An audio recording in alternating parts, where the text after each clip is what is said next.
Tonight, 3 people treated as fire crews pounce on a raging grass blaze near the airport. An innocent jogger viciously ambushed in broad daylight near Ballarat. Athletics champ Peter Boll declares victory, but his positive sample saga is far from over. First on 9, 3 thugs guilty of a Monash road rage attack that left a mum disabled. A local council tells a popular green thumb who brings joy to his neighbours, get rid of the garden.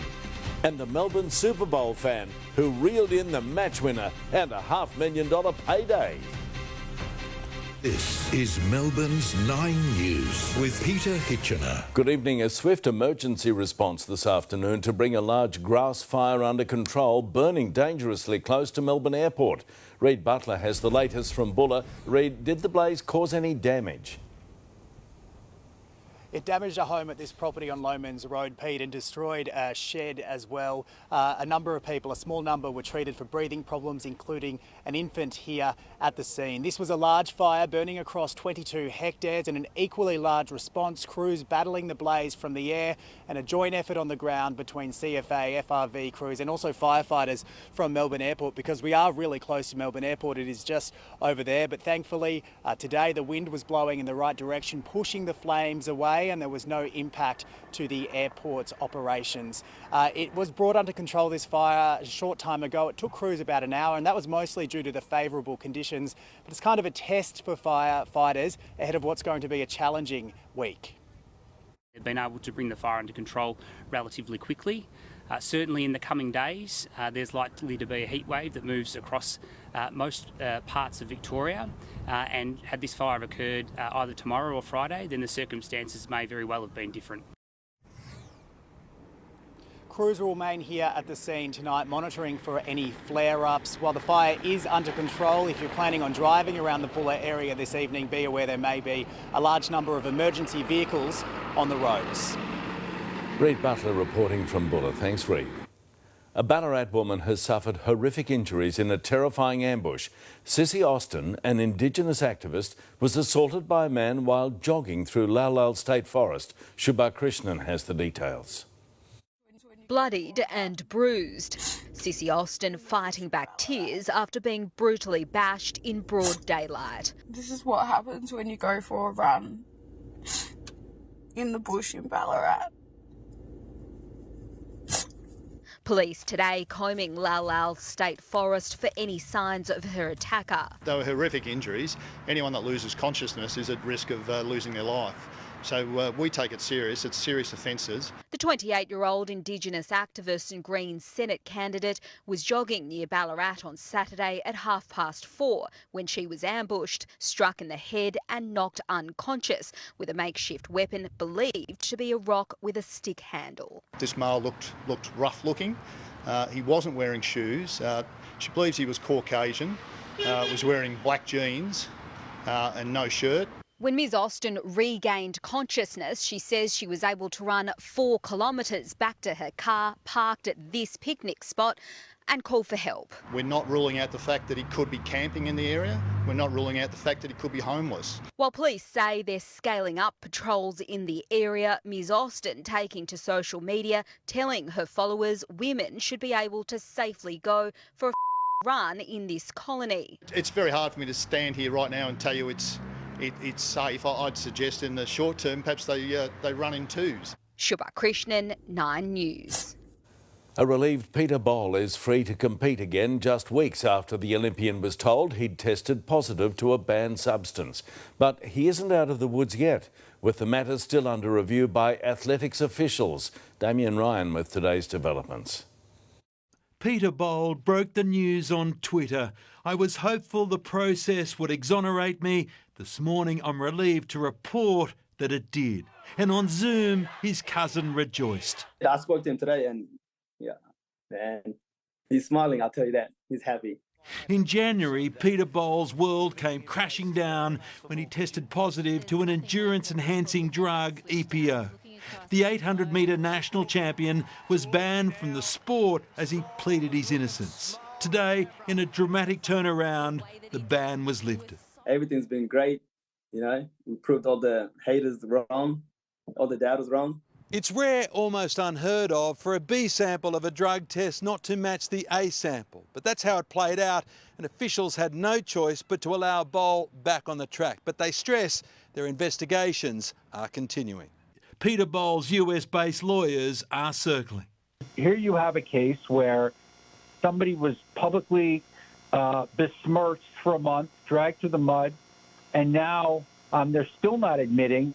Good luck charging him when they have no evidence of any wrongdoing.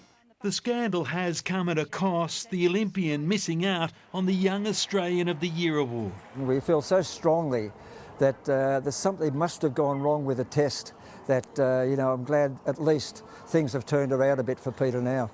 Bowl's case will again be heard next month as he now can focus on Budapest and the World Championships in August. Damien Ryan, 9 News. 3 young men have pleaded guilty over a sickening road rage attack that left a Wheelers Hill mum with a disability. Joshua Wheelton, who was handed a community corrections order, was serving one when the crime occurred. Neri Tai has this exclusive report. Joshua Wheelton was already on a community corrections order for assault when he took out his rage on a mum and her 2 young girls. G'day Joshua, can you tell us what happened that day? Why were you so angry?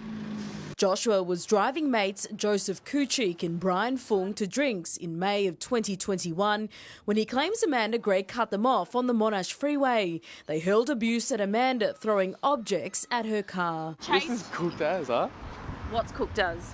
With her 2 young daughters in the back, Amanda was desperate to get home. She was tailgated to her driveway and set upon. You chased a mum with her 2 daughters in the car. What's so funny? The court heard Joseph Kuchik grab the 44-year-old by the jumper before pushing her.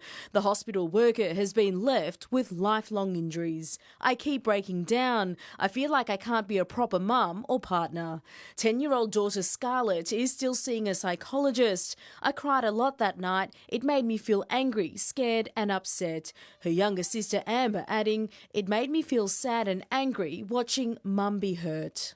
All 3 men pleaded guilty to a fray after having the charge of recklessly causing serious injury thrown out. Lawyers for Kuchik and Fung highlighted their client's age, saying they have good prospects for rehabilitation and don't have any priors. They've asked the magistrate not to record a conviction.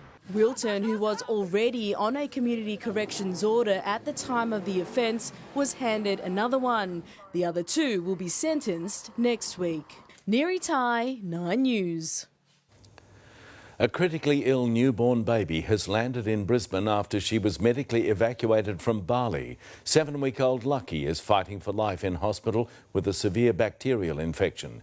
The baby, born to Australian parents, has been given a 50% chance of survival.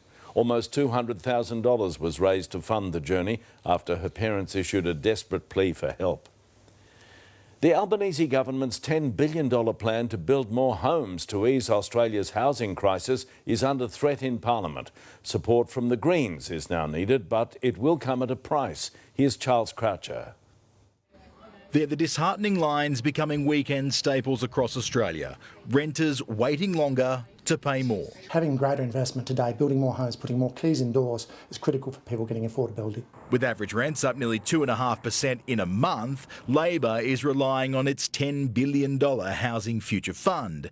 With the coalition opposing the plan, its future falls to the Greens. This fund will take time to build the number of homes that are needed, but it's a bloody good start and the Greens should get behind it. The Greens tonight demanding a national plan for renters, including a rental freeze to be discussed by National Cabinet and a doubling of rent assistance payments in the budget. People are doing it tough at the moment and renters have basically been ignored. An extra $5 billion for housing would be allocated every year by the Greens, and all houses built under the scheme would need to meet accessibility standards. And you're saying no to building more homes for people in need right across the country. Australians are being told to prepare to pay more on their mortgage for longer. NAB tonight predicting 3 more consecutive rate rises, taking the Reserve Bank's cash rate to 4.1%. The Reserve Bank Governor is tonight preparing to appear here before Senate estimates tomorrow as criticism from government ministers increases. The risk of getting it wrong is very high. It's crucial the Albanese government stops making the Reserve Bank jobs harder and therefore the life harder for many Australian families. Charles Croucher, 9 News. New Zealand has declared a national state of emergency for only the third time in its history. Mark Burrows says Cyclone Gabrielle has brought widespread flooding, cut off towns and triggered landslides. Hawke's Bay, East Coast on the North Island, Cyclone Gabrielle smashing into homes. North at Gisborne, time-lapse capturing the surging floodwaters. Less than 24 hours, rivers were bursting and breaking up bridges. Oh, watch your feet, mate, them bridges go. And here, washing them away. 250,000 Kiwis on the North Island are without power. Towns are isolated and can't be reached by road. No wonder early this morning the Emergency Minister was forced to act. Declared a national state of emergency. This is a significant disaster with a real threat to the lives of New Zealanders. Landslips are proving deadly. 2 firemen were caught when a cliff face crushed a house outside of Auckland. One is still missing, the other is critical. And just south of there, a mountain of mud slammed into another house. The family inside running for their lives. We ran down the steps and the steps were separating, and it was like a movie where the house slides down behind you and you're running for your life. So we all three got out safely, and we're safe, but we have lost our home. Country roads have turned into dangerous craters. The devastation is just, it just makes you want to cry. So many communities are stranded. Tore a hole in the roof. It's just total devastation. This satellite image shows how intense the cyclone has been over the entire North Island. A whitewash. That's not over yet. Mark Burrows, 9 News. Jason Roberts has spoken publicly for the first time since he was acquitted over the murders of police officers Gary Silk and Rod Miller in 1989. Roberts spent 22 years behind bars, but was released last year after a retrial following the discovery of a fabricated copy of a police statement. He told the Herald Sun about Bandali Deb's recollection of the night of the shooting. He said that he had shot Rodney Miller and then shot Gary Silk. Where did he say he shot Rodney Miller? In the side. Debs has admitted to killing Senior Constable Miller and claimed Roberts was with him. A Melbourne man could be $500,000 richer after catching the Super Bowl winning field goal in the crowd. As Dougal Beattie reports, auction houses have put a hefty price tag on Eamon Dixon's piece of sporting memorabilia. It was all tied when Super Bowl 57 came down to this. Harrison Butker, a 27-yard field goal is good. That game-winning field goal by Kansas City, sailing over the top of the net and landing right in the hands of Eamon Dixon, who held on tightly to the ultimate Super Bowl souvenir. The 40-year-old advertising executive who grew up playing footy in North Fitzroy was today still soaking it in. It was just one of those days that was just a blur, and still can't believe it, to be honest. Eamon wasn't even meant to be there, but scored a last-minute invite and hopped on a plane from his home in San Francisco to the game in Phoenix. So they gave me a call, and I was sitting on my couch talking to my wife about what we were going to have for dinner.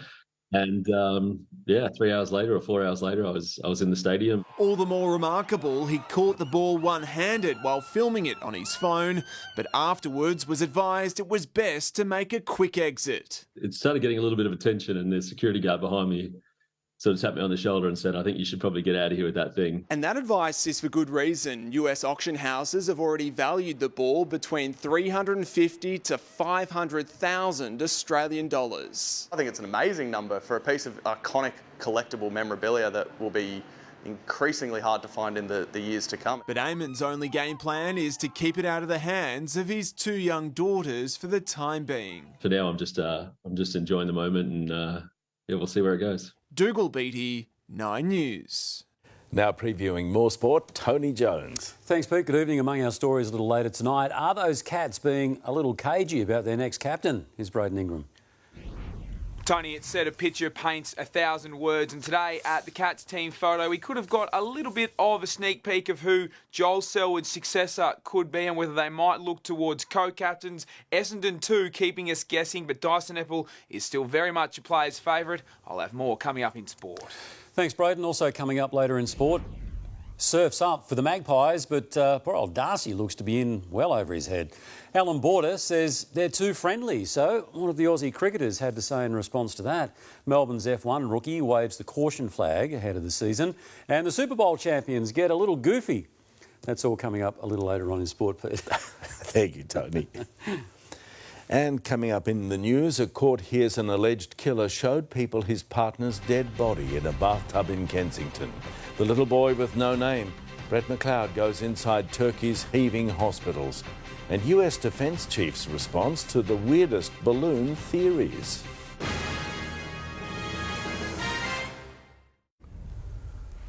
A jury has heard an alleged killer showed friends his partner's body hidden in a bathtub in Kensington. Andrew Baker is accused of murdering Sarah Gatt and concealing her remains for 8 months. Court reporter Penelope Leash.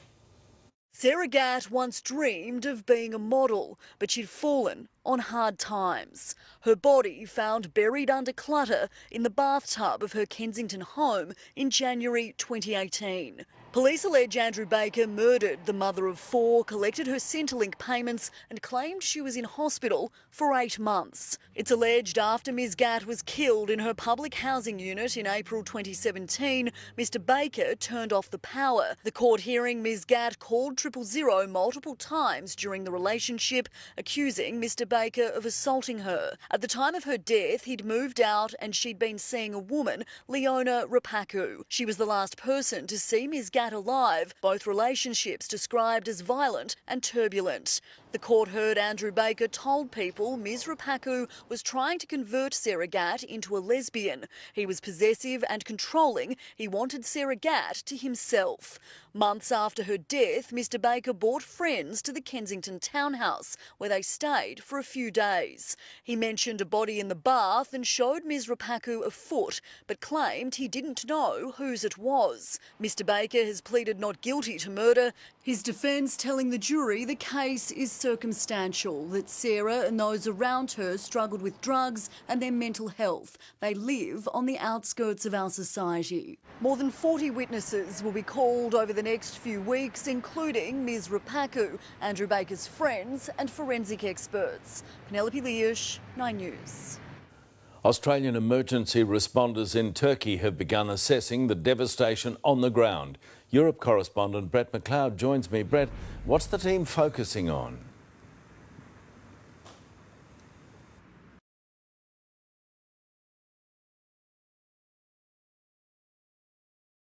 To make that determination if that building is safe enough for us to enter, or how we may go and undertake our task. So do we need to shore the buildings before we enter?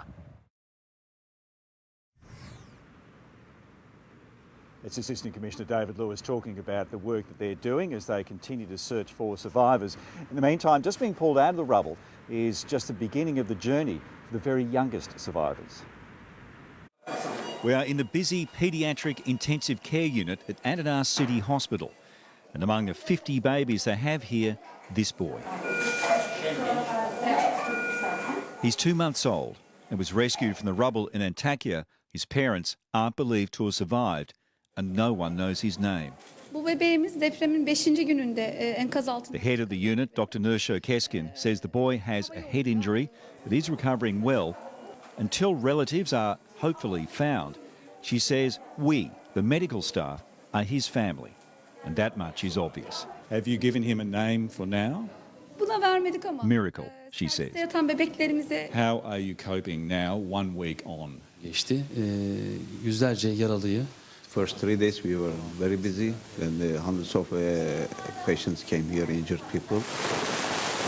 Day and night, the patients kept coming. And incredibly, survivors are still being found more than a week after the quake hit. A 13-year-old boy clutching his rescuer's hand as he's carried to an ambulance after 182 hours in the rubble. We say in Turkey we are digging with our nails. one by one, slowly. But the UN says the rescue phase is coming to a close and warns the death toll could yet double. In some areas, search teams have been called off as demolition crews move in.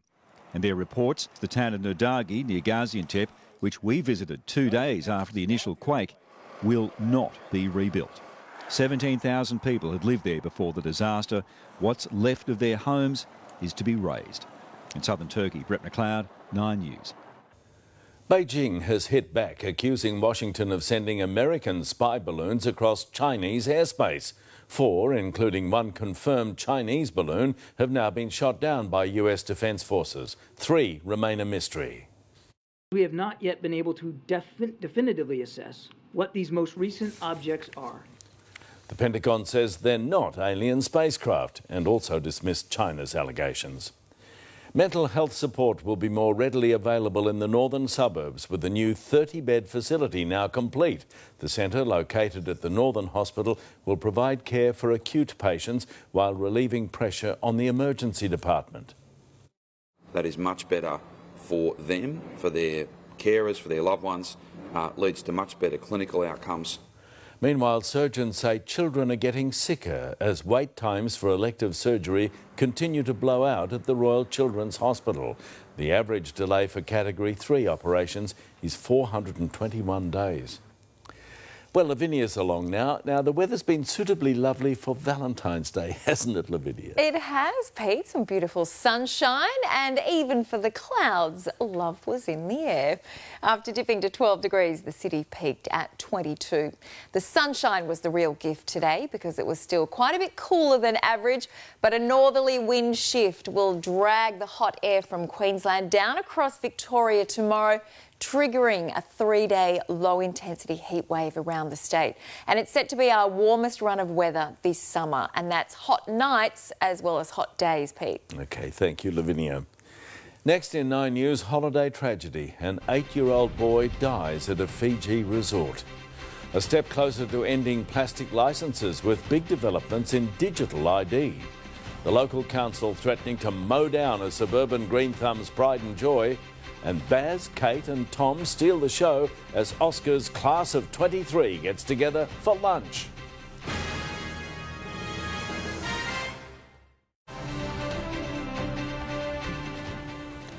An 8-year-old boy has been electrocuted while on holiday with his family in Fiji. Cairo Winitana was found unconscious near a flowerbed at a resort on Denarau Island on Thursday night. Despite attempts from guests to revive him, the Sydney boy couldn't be saved. Cairo's mother has shared her heartache online, saying she will love him forever. Monash has become the first university in Australia to ditch physical student cards, a digital alternative starting to roll into smart wallets, and it could pave the way for Vic Roads to do the same with driver's licences. Mark Santo-Martino explains. 5,000 doors that open with the touch of a smartphone or Apple Watch has been Josh Teichmann's dream for 5 years. As much as it seems a no-brainer and everyone's hungry for this technology, it does take time. It's called an M-Pass, which starting today is replacing the old physical IDs that 112,000 students and staff like Ali need to get around Monash University. I think it'll just make it easier. I don't really carry a wallet anymore. Unlike New South Wales, Queensland and South Australia, Victorians still can't get a digital driver's licence. But all an M-Pass requires is an app, or soon a QR code, to be added to an Apple or Google wallet. Scan that and it pops up, so no app to download. Hamidullah Nadeem was one of the first to catch the school's shuttle bus, access the gym and print with the technology. When other classmates have seen me using the digital M-Pass while they were using their physical ones, and they were asking, oh, why don't we have this? One of the biggest questions is what happens if your phone goes flat? Well, if you have a newer model of the iPhone, you'll still be able to scan into buildings, use your library card and photocopy for up to 5 hours after it dies. That's a little known feature of Apple that they've snuck in there. We can start to add memberships for student associations, we can have on-campus economy now. Possibilities are quite endless. Mark Santo-Martino, 9 News. There was one big picture still to make before next month's Oscars. Today in Hollywood, a gathering for the traditional lunch and the prized photograph of all the nominees. Director Baz Luhrmann's film Elvis is in the running for an award. So I tried to make a cinematic language that was inclusive, that said, come everyone, come on the ride. Also flying the Australian flag at the event, Cate Blanchett, nominated for Best Actress in the film Tar. Human colleagues have turned out in force to say goodbye to a police dog killed in the line of duty. Canine Graffett died trying to protect officers from an armed man in Colorado. He was farewelled with full honours. For 3 years, Maury Garotti has tended to his garden and Port Melbourne residents adore him for it. But the local council wants it ripped up to make way for 2 trees. Adam Hegarty with the story. On Evans Street, there's a treasure named Maury and a crown jewel known as Maury's Garden. I hope the council, the City of Port Phillip, can understand what I'm trying to tell them. A lesson in where some see the mundane, others find more. She said to me, Maury, the sunflower is the sunflower of the Ukraine. And I told her the story, how I planted them. And she started to cry. Maury's tearing up because bureaucracy reigns. All of us have to obey to those rules. The 72-year-old's 3-year labour of love is on a council-owned reserve and they want it to make way for 2 new trees. Ripping out the garden is akin to ripping out his heart, and I don't want that to happen over anyone's watch. It had purpose the moment the first seeds were sowed, when playgrounds were closed during COVID lockdown. The children would come and say, Mister, what are you doing? So I would say to them, would you like to help me? And they would say, yeah. People knock on my door and bring me wine to thank me for doing that. Now suddenly that colour, that meaning gets replaced by something quite bland and pretty blunt. This sign thanking residents' interest in planting, but that it's time for the garden to return to the council. The Mayor promising to retain what they can, but declaring the need to remove several fruit trees and invasive weed species. If you ask Maury, they're missing the point. What people feel when they walk down a garden, I feel good about myself, and it's because of the garden. Adam Hegarty, 9 News. Ahead in Melbourne's 9 News, the ticking time bombs in our homes. A lithium battery warning from a woman who lost her partner and suffered serious burns. An accused car thief arrested after falling asleep at the wheel on Punt Road. Happy Valentine's Day, Pete. We've spent the day checking out how Melburnians are spreading the love. That's next.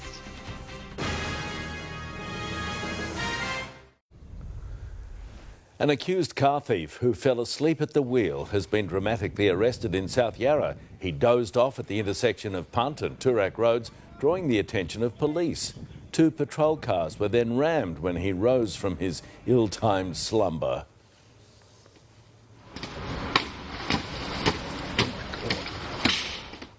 No officers were injured. The driver from South Melbourne is in hospital under police guard. A woman who survived a fatal blaze caused by an e-scooter battery is speaking about the tragedy to warn others of the dangers. Safety experts in Victoria say there's been a surge in lithium-ion battery burns and fires in the past year. Emily Rice has more. 21-year-old Tamika Willis and her partner Blake were inside a caravan in Logan, Queensland last year when an e-scooter battery on charge caught fire. It just exploded. And all I saw was smoke, and then it just went all red. Blake died, and Tamika, then also pregnant, sustained burns to 80% of her body. Her unborn baby did survive. The last words I heard from him is, I love you. And then I wake up and he's not here anymore. Tamika is warning others of the potential dangers of lithium-ion batteries, which power a plethora of products from phones to e-bikes. Fire Rescue Victoria is concerned about the rise in emergencies related to rechargeable batteries in the home. We've had over 120 incidents involving lithium-ion batteries in the last 12 months. 2 weeks ago, an e-scooter on charge is believed to have ignited a blaze at a home in Melbourne's east. When they're overcharged or when they're damaged is when they are going to be dangerous. Energy Safe Victoria says buying locally will also reduce the risk. Asking the supplier, does it comply with the Australian standards, to ensure that you are getting a product of quality and safety. The ACCC is currently investigating how to improve battery safety. Its preliminary research has already found almost 90% of us leave them charging unattended, and around half of Australians don't read the instruction manuals. I just don't want anyone else being in the same predicament as me now. Emily Rice, 9 News. Shareholders today punished companies that presented disappointing profit results. Finance reporter Chris Kohler. It was a positive day for the share market, and the attention was on Australia's biggest health company. CSL said it made $2.3 billion in profit in the last half year. That's down 8%, but its dividend was higher and the shares in the company rose. But elsewhere, there were some very nasty losses. Retail website Temple & Webster lost more than a quarter of its value after announcing a nosedive in profit. Ansell and Breville also announced results, and shareholders weren't happy with what they saw. And casino operator Star hit a record low following changes to New South Wales tax rules. The currency, though, fared a little bit better today. One Aussie buying 69 US cents, almost 65 euro cents, and 57 British pence. And the price of unleaded is higher across the board tonight. It is most expensive for drivers in the inner west and the north. 3 adventurous horses have been rounded up after escaping from their Sydney enclosure and exploring the city's southern suburbs. They made the most of an unlocked gate early this morning and managed to enjoy their freedom for half an hour. Police eventually corralled them and returned them home. Well, it seems all you need is love this Valentine's Day, with couples across Melbourne going to great lengths to show they care. Elizabeth Moss is at the Loom exhibition at South Wharf. Lizzie, what's happening there? Well, happy Valentine's Day to you, Pete. It feels like I'm at a Parisian restaurant at the moment. This dinner for Valentine's Day, surrounded by this beautiful artwork, was actually sold out. I'm told the Loom is a very popular proposal spot, and you can see why. So if anyone needs me tonight, I'll be waiting right here. You know where to find me. Now, I know what some of you are thinking. Gosh, this is all a bit much. It's just Valentine's Day. Well, I've been around Melbourne today, and let me tell you, if you look for it, I've got a sneaky feeling you'll find love actually is all around.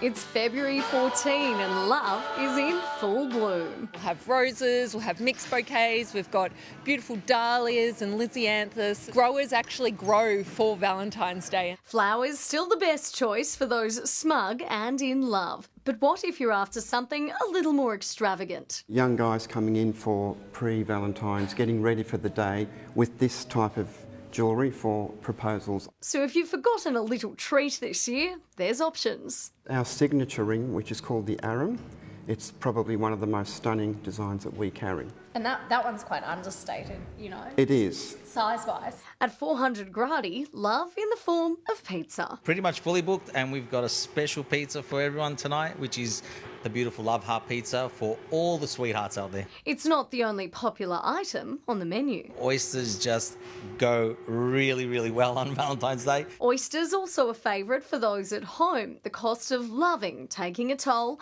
Coles data showing 2 in 3 Aussies will dine in tonight. And if you're unlucky in love, I've got you covered. I've called in the experts to unpack exactly what love is. Love is, I love that you feel in your body. When you're somebody's best friend, you can give them the high five. Whether you're crazy in love or you're still searching for it, today is a day to be bold, to be brave and to make very grand gestures. So use February 14 as an excuse to tell the people you love exactly how much they mean to you.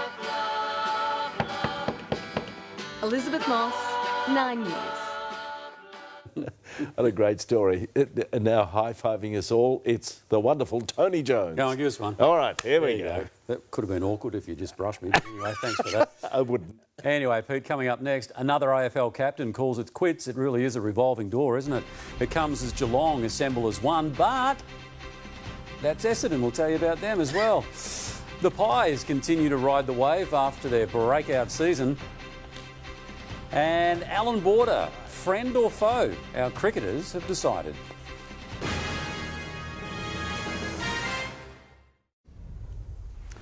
With Geelong and Essendon yet to reveal their captains for this season, a hint from both clubs today via their team photos. Let's go live now to Braden Ingram in the newsroom. Braden, let's start with the Cats. Could we see co-captains? Well, Tony, today's activity certainly could have given us a little bit of an early sneak peek. Now, down at Cardinia Park today for their team photo, as we take a look at it here, Cam Guthrie and Mitch Duncan were the ones flanking Chris Scott, with Patrick Dangerfield just a little bit off to the left there. As you can see, the Cats expecting to make their captaincy call in the next fortnight, so plenty of intrigue there. So too at Tullamarine and the Bombers as they make their final call on whether they stick with Dyson Heppel or look to a little bit of a younger option. Smoke and mirrors at the hangar.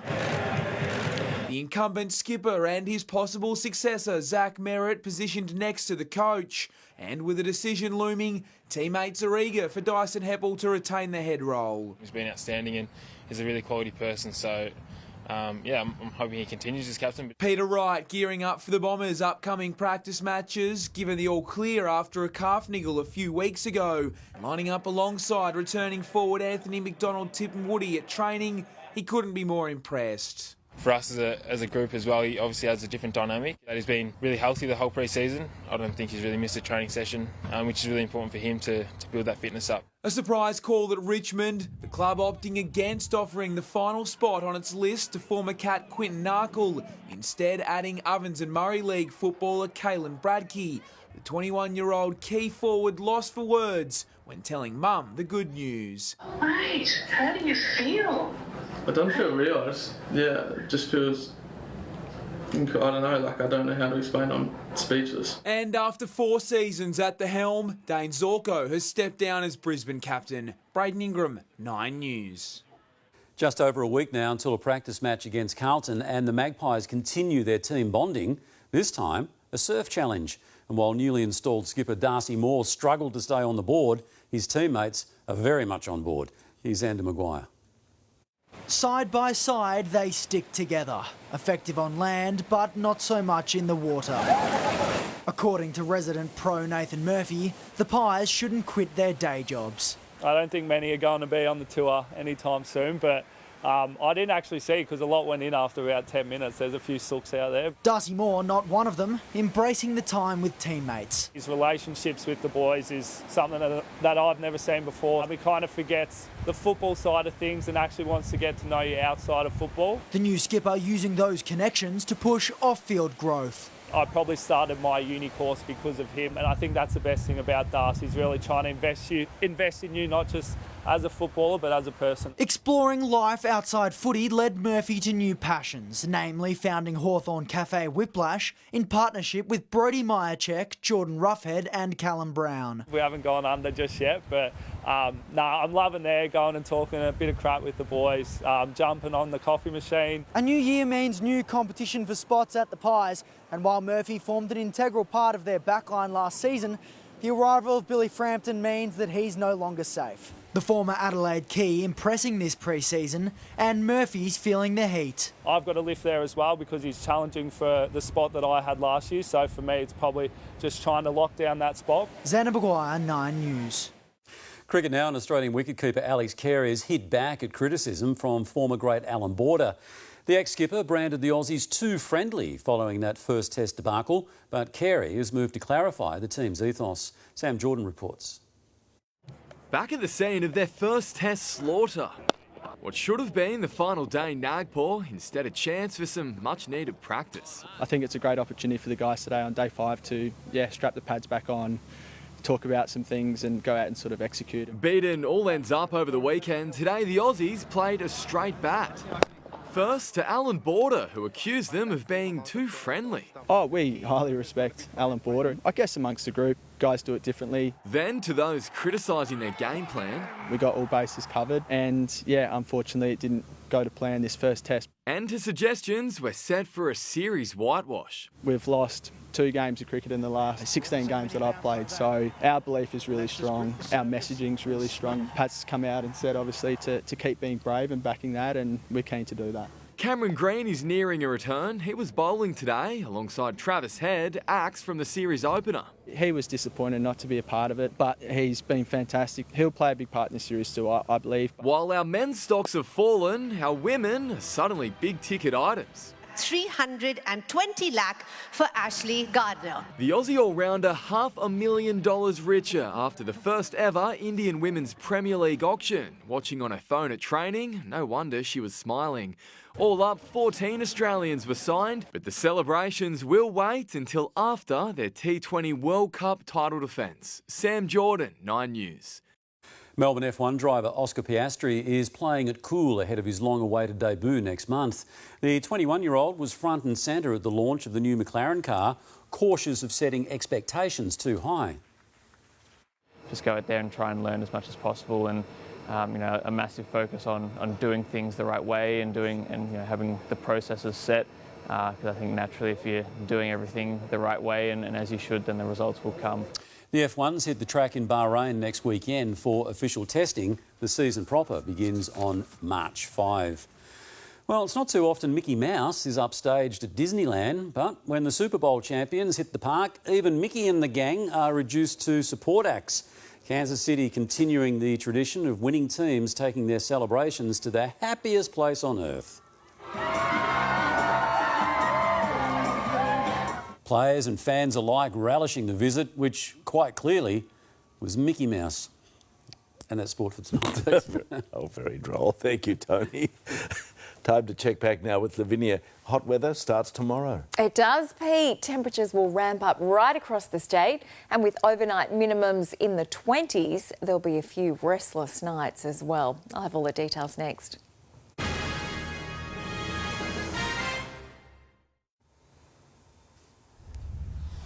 Good evening. Melbourne was under sunny skies today, and after a chilly overnight low of 12 degrees, that summer sunshine pushed the city to 22. Yarra Glen dipped to 6 degrees this morning, but rebounded to reach 25.